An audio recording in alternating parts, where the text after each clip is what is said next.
What up, world? Is man Diggity Road to Victory podcast. Today we got a repeat offender. We got a special guest in the building. She needs no introduction. Again, just an incredible human being. We got Shanique Clarke in the building. I always Thank fumble your you. name. I know it's so long and short. Like Shanique is like 8 letters, Clarke is like so short. But yes, thank you. I'm so happy to be here. How you feeling? How you feeling? I'm feeling good. Church really set the tone. I have to go to church every Sunday. It will literally set the tone for the week. So it has done its job. And the service was like impeccable. So I'm feeling really good. And I just finished cooking dinner. So I got a lot done. I love that. Dinner done at 2:30. Yes, I had to because I was like, after we're done, I'm gonna eat. It's funny, growing up, dinner was like 9, 10 o'clock. And what's so interesting? Like in the West Indian culture, dinner is way earlier. Like by 9, 10 o'clock, you in bed. Dinner is usually done by like 3, 4. Like, so you just eating Right. early. So I was like, I don't know, just doing some lobster and asparagus in the oven. So, just something fancy. That's what's up. Eating good. Eating Yes, good. yes. Thank God. Thank God only. All right. So I wanted to ask you, the first 8 days of the year for you, how has it been? How has the world treated you? By the grace of God, I'm alive, but I was really sick. Like I went to church for New Year's Eve service, and then I went back to church for the New Year's Day, so that actual Sunday. And I Hmm. felt like this headache, but I thought it was just like a regular headache because I grew up struggling with migraines. And so I was like, oh, I'll just take a pill and get over it. But by like 3, 4 o'clock, maybe 5 o'clock in the morning, that next day, I was just really out of it. Like, I mean, throwing up profusely and seriously dehydrated. So for the first 3 days of the year, I was busy like trying to get my health together, try to gain some strength. But I'm good now. I'm healed by his word. And so it's been good. I'm happy to see a new year because this is the year of the 7. Right. And if you know biblically, 7 is God's number. You see it a lot in the Bible. And so 2023 adds up to 7. So I believe that for all the bad things that was experienced last year, this year is going to be the year where we begin to see the fruits of our labor. Um, Right. so it's been good. How about yourself? What did you do? Hey, I brought the new year in with family and stuff like I that. saw the pictures. It looks fun. Yeah, it was kind of. I guess I'm just settling because I don't drink no more. Mm, I'm like 6 months sober, right? yes, Yeah, come through yeah. with the So sobriety. I know, man. It was terrible when I was in that dark place. It was dark.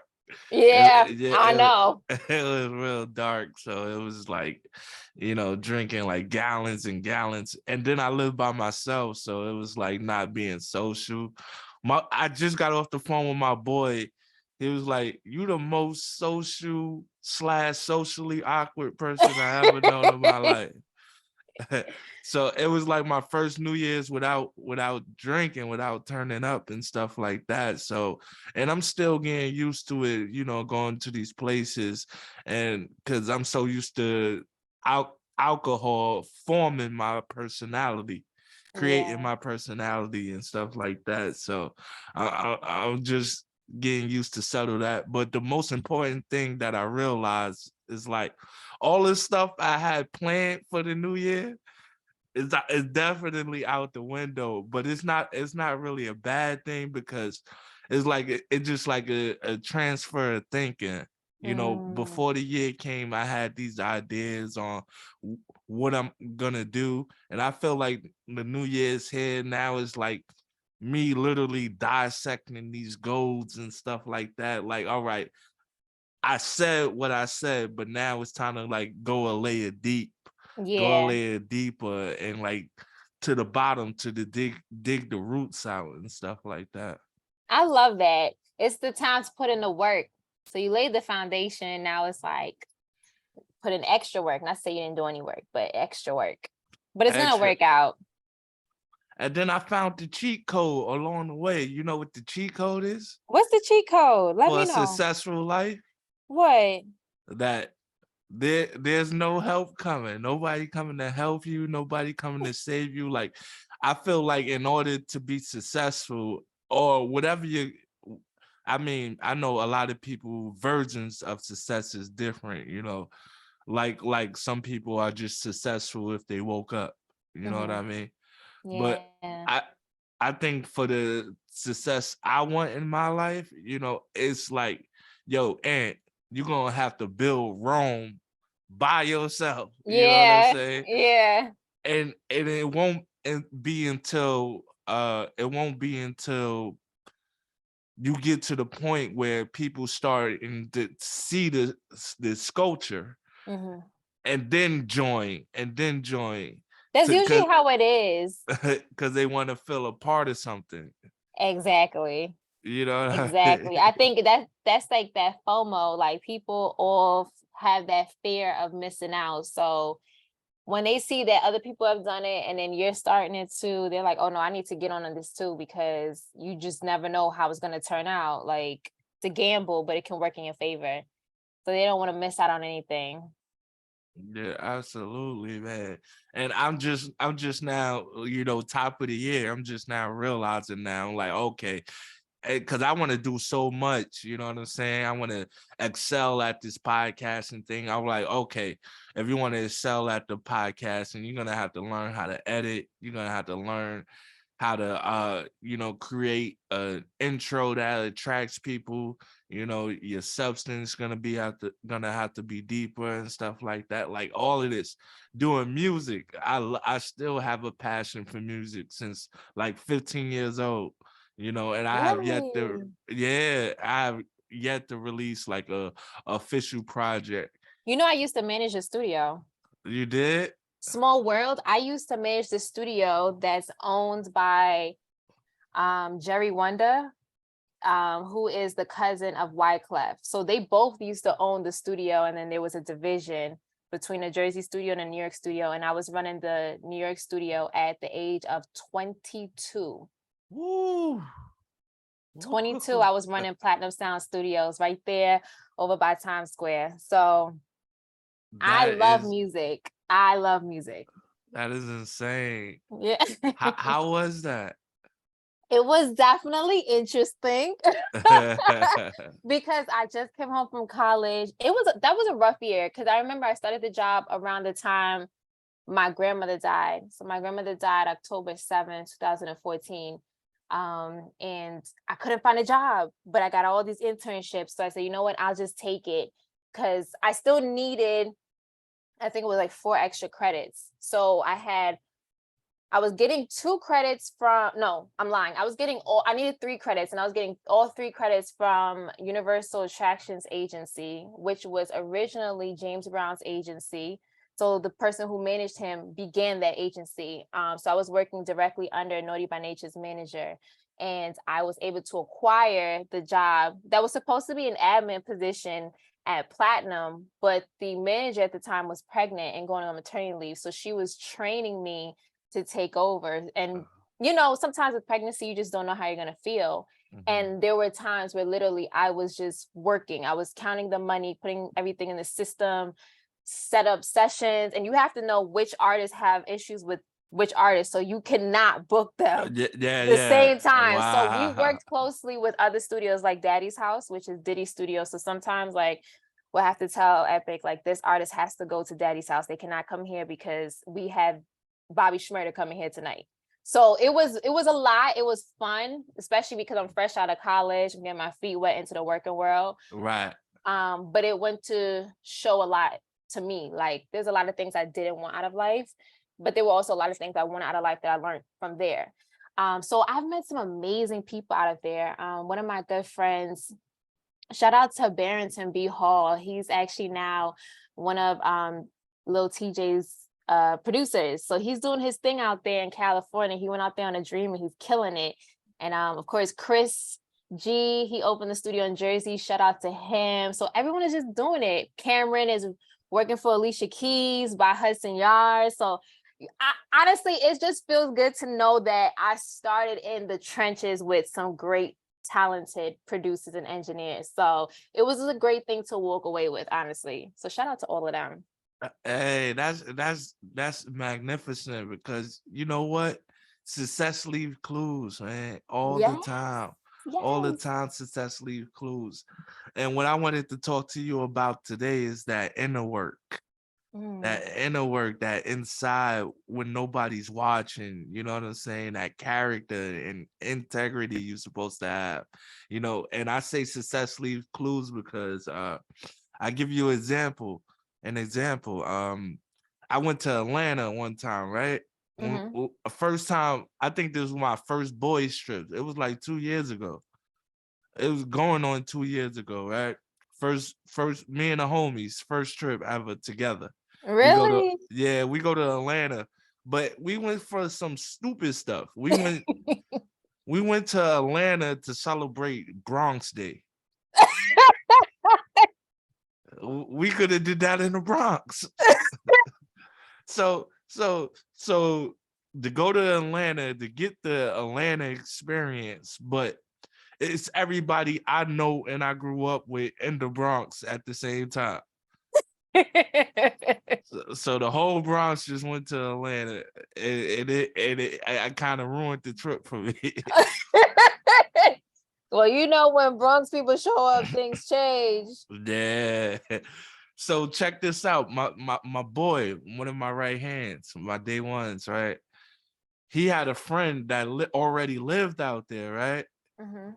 And first our our Airbnb wasn't ready. It wasn't ready, so we kicked it at his house. So we kicking it at he invite a group of strangers, like he only knew one of us. It was like six of us. He invite a group of strangers at the crib, and I'll never forget. It was like we knew each other forever. That's how he treated. That's Southern hospitality. Mhm. So anyway, a couple days go by. He was like, "Yo, come back. I'll come back this day. I'm making breakfast." And we came back. It was like a whole fold. We talking like 1,000 pieces of bacon, 1,000 pieces of Really? sausage. You know what I'm saying? It was like something I've never experienced. That big kitchen and everything, right? So I go there and I'm just like, he had the huge backyard. The backyard was so big, we played football, like a full football game in it, right? Oh, grown men, wow. grown men. So I'm just like, yo, the reason why he's blessed like this, because look how he treats people. You know what I mean? Mm. People that he ain't even know. He cooked the whole fold just for breakfast, just for us. And I'm just like, wow, that says a lot about like character and integrity and just who you are. Sometimes you just bless because you bless other people. You know what I mean? Oh, absolutely. My mom always says that. She's like, do good. Matter of fact, my mom says that, but I was in the hair salon and there were these siblings that were fighting over the tablet, and the mother said to the little boy, "You have to share." And he's like, "Why?" And she was like, "Because it's nice to be nice." And he was like, "But I don't want to." And then she said, "But you'll get the blessing for it." And Right. so I was like, yeah, that I needed to hear that myself. So that's actually true. How you treat people can dictate, a lot of your blessings. Especially in a world where we all looking to be blessed. You know what I Right? mean? Because We this world all is want to be tough. blessed. You know what I'm Yes, saying? But we don't even take a step back and to remotely say like, yo, I could be a blessing to somebody else. You know what I absolutely. mean? You- Absolutely. so that's what I had on my heart today. Another thing, I know last week we started to touch on relationships, and I kind of want to pick up where Mhm. we left off. And I wanted to be real with you. Could I be real with you? Sure. Yesterday morning I woke up. I woke up and it's strange. Not even strange. I would just be 100 with you. I woke up so horny. I wanted to cry. I wanted to cry. I've never experienced that in my life, right? And this is and this is a testament because the day before I was talking to this guy at the job. He's like real in like the spiritual realm, and he Mhm. talk about like pornography and like semen retention and stuff like that, just holding back and like I guess the pros and cons and stuff like that. So I think that anything that you go through, like you're a smoker and you say I'm gonna stop smoking, the next day, is gonna be weed everywhere. You know what I'm saying? And that's your battle. That's literally your test. You know what I'm saying? To get over that obstacle, get over that hump. So we just had that conversation about like semen retention and how powerful you could be if you could use it, you know what I'm saying, Mhm. righteously. You know what I'm saying? Be righteous. When it comes to like sexual desires and stuff like that. So my test was waking up, yesterday morning, and I'm just at like a weird place. Like, yo, I'm not just gonna sleep with anybody, and you know, and I come to the realization, I could eat anywhere, but Mhm. it's a difference when you want to be when you being fed. So I could Right. go anywhere to eat, but Right. I want to go somewhere where I'm fed, meaning like I want it to like mean something and to be special. But as I think back to my last relationships, it was like yo, I was with amazing women, but I didn't feel amazing myself, and I was a serial monogamous. I would go from one relationship Ah, you were one to the of next. Yeah, those. serial monogamous. I would, if I liked the girl and my relationship was rocky, I would break up with that girl, then go move on like that. But I never had two girls at the same Player, time. player. Never had two girls at the same time. So, um, what you call it? So, I broke up. Ironically, I broke up with m- my last couple of relationships because the women were amazing and I didn't feel amazing. If I'm Yeah. keeping it a buck, Yeah. I didn't feel amazing. So, and how do you break up with somebody like that? You like, yo, listen, you deserve. I'm like, yo, you deserve the world. You deserve a guy that's gonna love you the way you need it to be loved. And I can't love you right because I'm not even there with myself. But at least you own it, right? Yeah, Because like in my experience prior to like my relationship with this guy, that's always been the case. Like I can be in a relationship, everything is good, but I guess there was a sense of insecurity within the guy where they felt, because it was like a few, they felt like, listen, I gotta let you go because you're too good of a person. And I appreciate the honesty, but it became annoying because I kept becoming the homie. I didn't want to be the homie, like the one that they can just talk to about things. I mean, listen, I appreciate the honesty, but it's just like when you get put in that friend zone after being in a relationship, yeah, that's a hard pill to swallow. Even that's why I learned to understand why a lot of people said if I can't have you, I don't want the friendship. Because right. you're now going to hear about what they're giving somebody else that they didn't Yeah, want to give to you because you were just too good, which doesn't seem like a good enough of a reason. But if it's their truth, it's their truth, right, you know? right. It's tough. It's It tough. is tough. Dating these days is like it's rough. I know a lot of women who used to have some really high standards who are at the point now where they're like, listen, I don't care if he has an addiction, I'll take him. I don't care if he likes to gamble, I'll take him. Like, I don't care if he homeless, I'll take him. Like, That's there's a glass half full type person. You know what I mean? Like, it's like everything went out the window. And at first I was like, girl, like, love yourself a little bit more. But as I got older, I began to understand what happens. Like, you, as a woman, we don't feel an actual clock, but your body is reminding you that you're getting older. And then society is reminding you that you're older, especially when you see people younger than you getting pregnant or getting in relationships. You feel like that FOMO that I spoke about earlier coming all over again. And so you get desperate. And Right. with FOMO, it's either you be patient or you settle. There's only two avenues with this one. And a lot of the women that I've met or just come across in conversation, what it appears to be is that they settled. However, I always try to look at things like, you don't know what that guy gives to her that makes her feel like a woman. So I don't want Right. to judge their relationship. I just know the beginning story where I'm just like, gambler, he gonna take your money. But that's not my Yeah. business. I'm gonna mind my business. But it's like it gets tough as you get older because you don't want to miss out on having kids or having that experience that's glorified on TV, or just always wake up to an empty bed. Like that's Right. depressing. It can be. Yeah. So I definitely get it, And, I get and it. then it's like, what are you gonna compromise? What are you gonna sacrifice in order to make things work? Right. And Right. at the same time, it's like, damn, I don't want to be like 60 and then my child is like You know what I 10. mean? Like, Yeah. I mean, listen, it's terrible. It's terrible. As a woman, it's so scary because as a Black woman, I want to emphasize that because that's necessary.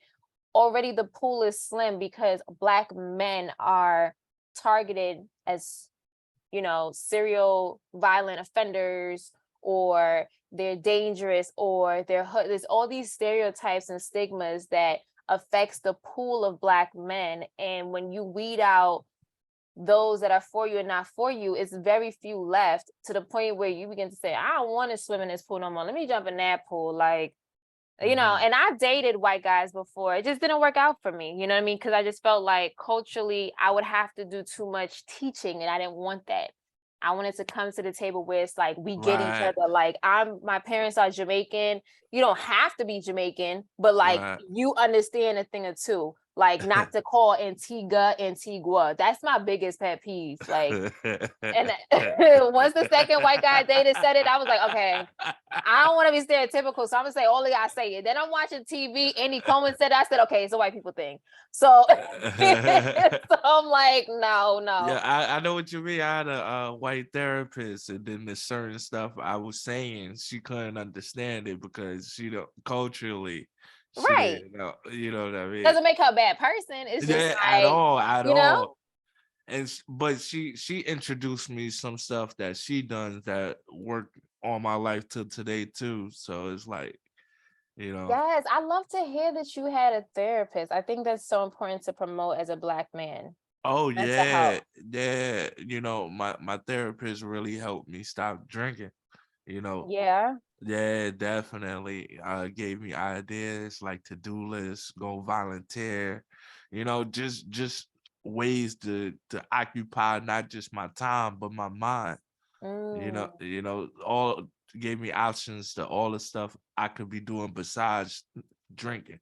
right. You Right. know, Well, you know. I definitely empathize with that because you know my story. Yeah, So yeah, yeah, yeah, yeah. yeah. So let me ask you, 2023, is there anything that you haven't done that you look forward to accomplishing this year? Yes. So there's like a list of things. I have a vision board in my bedroom that I look at Yeah. every morning. And literally everything on it are things I want to accomplish. Like, I'm working on my real estate license for New Jersey.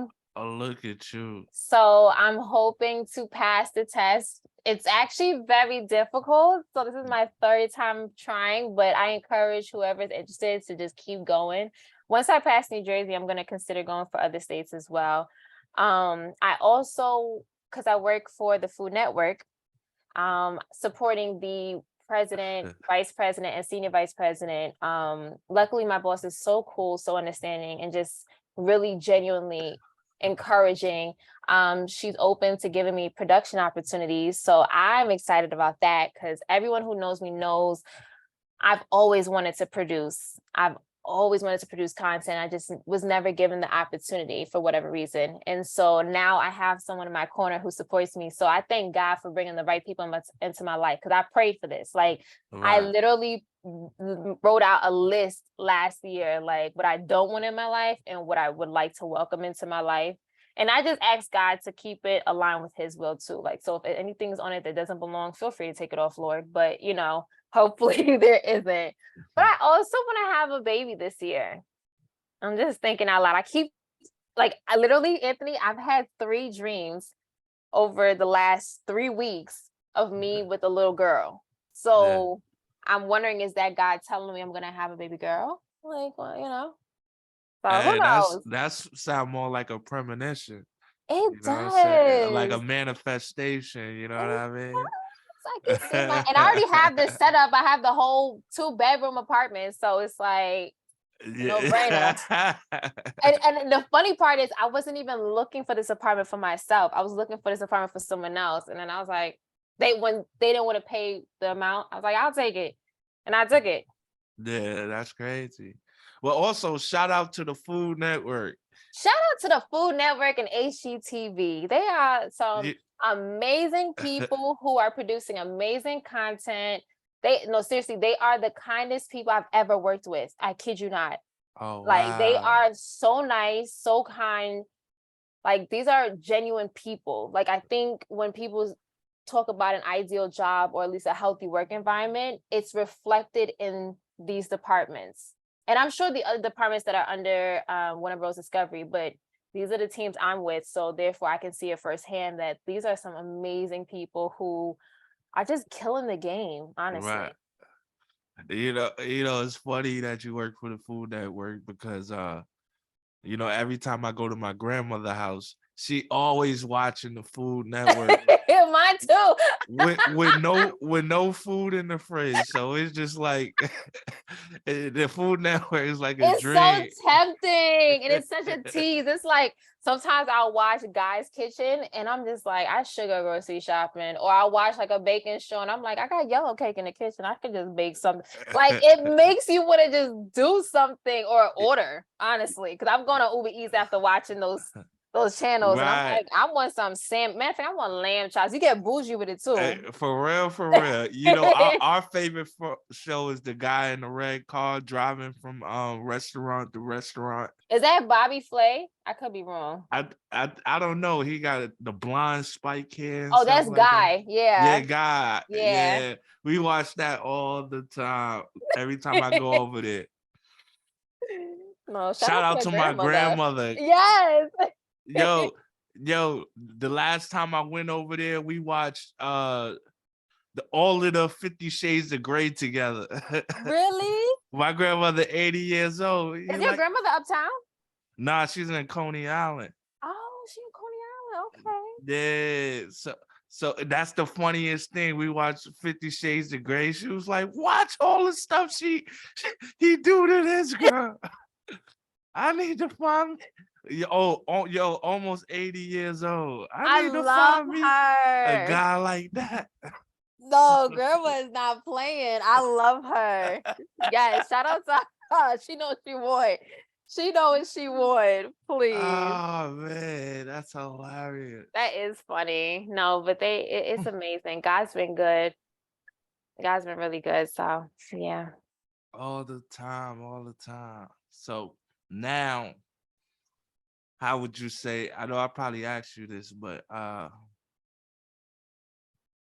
what are some keys like for you to, just keep your sanity? You know what I mean? It's funny because I had a meltdown this week, and the only thing that brought me back up was a conversation with a good friend who reminded me I have no reason to feel that way. Mm, Because there's another side to the story. See, what right. the thing is, what the enemy likes to do, he likes to highlight something so small. So it could be bad, but it's really small. Yeah. compared to your blessings. Right. But it's our job to remind ourselves, no, I got it good. Like, for instance, and I don't even want to put the person's business out there, but the person I'm dealing with, their family's going through a lot right now. And I had to put into perspective, it could have been worse for me.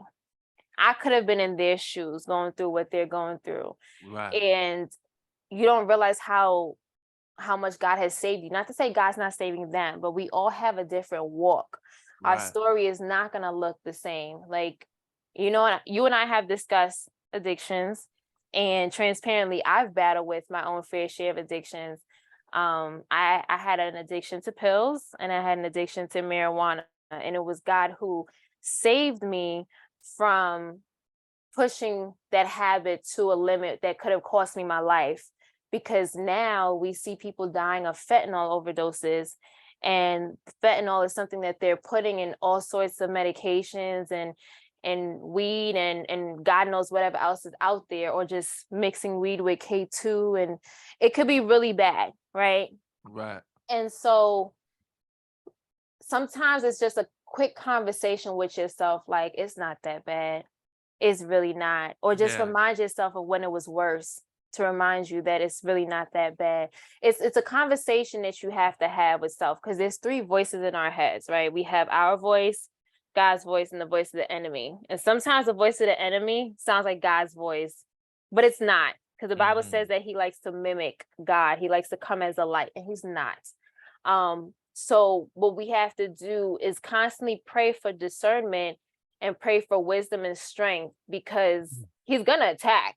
But Right. how we fight back, that's it right there. That's the key in itself. And so I try to, like, what I try to practice, I like to journal now. I even Yeah. use it in my phone. So shout out to technology. I can just go in notes and just, click on the microphone and just talk to the phone, and it's writing down everything that I'm saying, Right. just to get it out of my head. And sometimes, like, I even caught myself reading back to like a journal I wrote last year, February, where I was like, oh my God, like, I've come a long way. And that helps, right? Just writing it down to see the growth. Because sometimes we forget. We only use but so much of our brain on a regular. So sometimes we forget how far we've come. And sometimes we're lucky enough to have friends to remind us, you're doing good. You came a long way. You used to be angry. You know what I mean? Now you just like praising God, all types of stuff. Like, shout out to you. Like, it's those healthy reminders, but we have to condition ourselves. Another technique I like to practice is, a good friend of mine suggested it, using the alarms on my phone for different purposes. So my alarm can go off at 6 a.m. That's an alarm to pray. I can set an alarm for 9 a.m. That's an alarm to pray, like just different times of the day. I can set an alarm for 12 o'clock. What am I grateful for? That way, I'm speaking positivity and strength into myself throughout the day, with the reminder of the same technologies we use to do a job for 8 hours a day. We can do it for ourselves. And so it's just little small things like that I like to incorporate, just to stay sanity, because this world's tough. Mm-hmm. We're watching people all the time going through a lot of stuff, abuse, drug addiction, overdoses, heart attacks is something I've been seeing a Yeah. lot lately. And to me, it's very much so spiritual, where we have to pray against it, because the enemy's out to destroy what God is trying to use to save many people. And so we have Mm-hmm. to armor up. We got to armor up. Yeah, yeah. I was just talking to my cousin. He was like, "Yo, this year, you know how you say this is the year of seven? Mm-hmm. You know, he was telling me last night. You know, while we was watching the fight, this year is like the opposite. You know, Mm. you take the zero from 2023. That's 223. He said that's a number of death. Uh-uh. Two Who said two three. that? My cousin. I don't receive that. No. But he was saying like, yo, this year is gonna be the year where a lot of things that we never saw before, you know, Yeah. come to life. And it's like, soon as he said it, we was watching the fight, and a boxing match, and a fight broke out in the crowd. With Now, Meek Mill, yeah, right? I yeah, saw it in the blogs. we've been watching boxing our whole life, and we never saw nothing like that ever. You know what I'm Was it a saying? physical fight? Because I just saw a picture. I think so. I think so. You know, Meek Mill tweeted that, yo, a dude wanted to fight him because he said the fight wasn't gonna go 12 rounds. Oh my God. Listen, people get real serious, and but there's more to that, right? Like the root of him saying that's the cause of the fight. If Yeah, we would have asked the other person, that it'll have person been probably got something money different. bet on that game, and that could be money he needs for his rent or for his kids. So He he's put like, it don't, all on the parlay. you know what I mean? Like, don't put all that out there. Like, I gotta get this. It could be so much, but it sounds so fickle. I but don't but know. that's what I learned. Yo, facts over feeling. Like, yo, Yeah. people tell me hurtful things about myself all the time, and I be hurt. I'm like, oh, I be hurt. But if it's truth in it, I gotta work on that little bit of truth over my feelings being hurt. You know what I mean? So you're not sensitive. That I am sensitive. I Okay. am sensitive, but I choose to, you know what I'm saying? I heard this one story. He said a father put a gun to two of his son's head and Oh said, my "Yo, gosh. I love you, but I'll kill you." Oh my You, gosh. one of the sons That's never a heard. spirit. Yeah, but one of the sons never heard his father say he loved him. So he took the love out of that, and he lived a prosperous life because you know what I'm saying. He Wow. heard love, and the other son heard kill, and right now he's serving 40 years in jail. Oh my God. You see, this is why as you have to be prepared when you have kids, right? And there's no real manual. But by prepared, I mean you have to know what it means to pour into your children, like telling them positive things because they live to that. You have people who are 35, 40 years old who are still traumatized by things that happened to them when they were 7. Yes, So you have yes, to be careful what you say, especially to your kids, because the power of the mouth from a parent to a child hits way deeper than from a stranger to a child. Because if your mother's saying and your mother brought you into this world, but your mother, every time she gets mad, she calls you a bitch, then yeah, you're gonna grow up and you're gonna claim that, not knowing that bitch is not just what a female dog is. It's deeper than that. It's a female demonic spirit. So when you call yourself that, you're encouraging it. Just like the word thug is a demonic spirit. People got to do their research about the words. The power of language and the knowledge behind it is so important because we're speaking things into life and we don't even know what we're saying, but we're living the ripple effect. So that's right. that's that's that's interesting. I'm sorry that happened to that man. 40 years is a long time. Yeah, yeah. So it's like really, really how you feel shouldn't matter when it comes to like the facts. Right. You know what I'm saying? Right. But to put a bow on this, I think I asked you this last time. I don't know if I asked you this question the last time, but what would you tell your 18-year-old self? Oh, what would I tell my 18? It's gonna work out. It's gonna It's work gonna out. work out. Don't give up. Trust the process. That's my favorite line. I might get it tatted. Trust the process and be confident in your voice. Don't let anyone scare you into saying what's right. Do the right thing. Because later down the line, you're gonna be very proud of yourself for standing up for yourself. And you never know who's watching. So they could be learning too. Hmm. What's my favorite saying? My favorite saying is that your obedience is connected to so many other people's destiny. Ah,